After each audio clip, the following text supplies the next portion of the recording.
سلام، من محمد حسین قلی زاده هستم. امیدوارم که منو سابسکرایب کنید و به دوستای خودتون معرفی کنید. خب هدف ما از زدن این چنل این بودش که تبادل نظر کنیم، تجربیاتمون و دونستامون رو با هم به اشتراک بذاریم، بحث‌های مفید کنیم، برای هم دیگه مفید واقع بشیم، به منظور اینکه رو به پیشرفت باشیم دیگه. یعنی هرچی میگذره بهتر جلوتر بریم.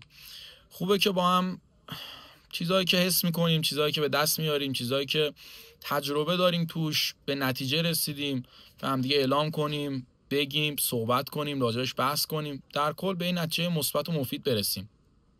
به نظر من که خیلی مفید واقع میشه این چنل و روز به روز پیشرفت میکنیم کنار هم دیگه، از هم حمایت میکنیم و بهتر میشیم.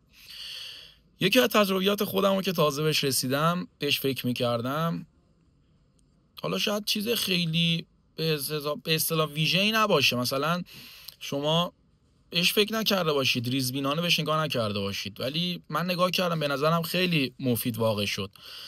ما توی طول روز هر حس و حالی که میگیریم، یعنی با هر جور آدمی که برخورد میکنیم، چه بد چه خوب، همه اینا متصل به آغاز روز ما. یعنی صبح چجوری از خواب بلند میشیم.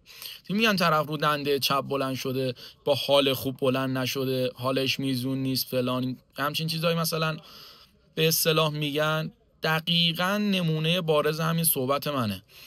ما وقتی که صبح از خواب بلند میشیم، با حال خوب از خواب بلند بشیم، روتین خوب داشته باشیم، حال میزون داشته باشیم، به مراتب هرچی میگذره، هرچی میریم جلوتر، بهتر و بهتر میشیم.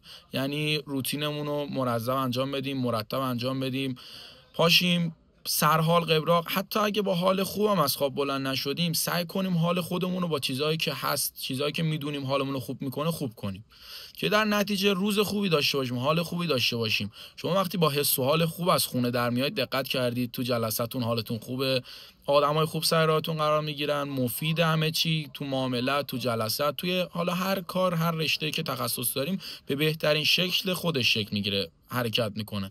حتی رو قیافه ما، تیپ ما، حال و روز ما هم تاثیر داره. من 2 روزم گذاشتم کنارم، یه روز که سرحال و قبراق خواب بلند شدم، روتینامو انجام دادم، حالم اوکی بود، همه بابت اوکی بودم، و روزمو مقایسه کردم با روزی که آشفته خواب بلند شدم، با همون مثلا حال خراب و حال بد و اینا، پا شدم رفتم سر کار، اصلا حس و حال خیلی خرابی داشتم، روزم خراب پیش رفت، آدمای عین خودم حال پایینی اومدن، انرژی پایینی اومدن سمتم. به نظر من اگه خوب باشی، انرژی خوب، حال خوب، حس خوب، روز خوب میاد سمتت، و اگه حالت بد باشه متقابلا همینطور، حال بد، انرژی بد، حس بد، آدمای بد، بحث الکی، انرژی خاری، همه اینا هستش. در کل ما نتیجه میگیریم چی؟ روز ما از همون روز، آغاز روز شروع میشه. یعنی ما صبح که شروع میکنیم باید با حال خوب بلند شیم شروع کنیم، که تا آخرش همینجوری خوب باشیم، به این منوال بریم جلو.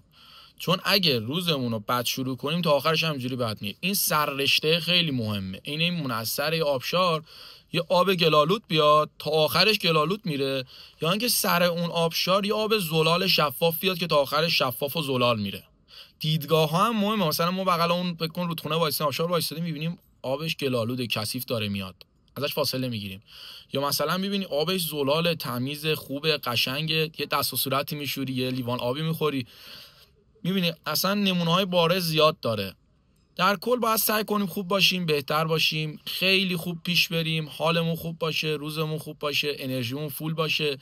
به خدا روی روند کاری، روند روزمون هم خیلی تاثیر مثبت داره. یعنی ما تو طول روز تاثیرات مثبتش رو با دقت نگاه کنید بهش میرسید. یعنی با دقت هر جا تمام بهش نگاه کنید، نکته به نکتهشو حس میکنید، دقت میکنید، میبینید چقدر روزمون قشنگ، از صبحش قشنگ شروع شد تا آخرش هم قشنگ تموم میشه.